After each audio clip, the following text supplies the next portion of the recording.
Assalomu alaykum, yaxshimisizlar? Mana buni qaranglar. O'ylanamamizdan ham topolmaysiz mana narsani.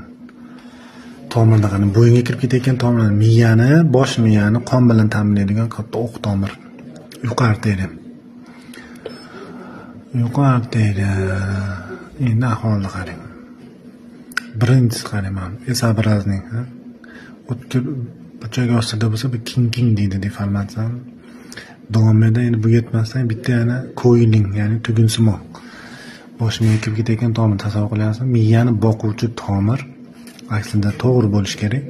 Ikkitadan qiyshin, bitta mana ko'p odamlarda bittadan uchraydi, ikkita. Bu inson 41-yil ekanlar, hozirona tetik tingi yuribdilar. Asosiy shikoyat bosh og'rig'i bilan quloqda shovqin xolos.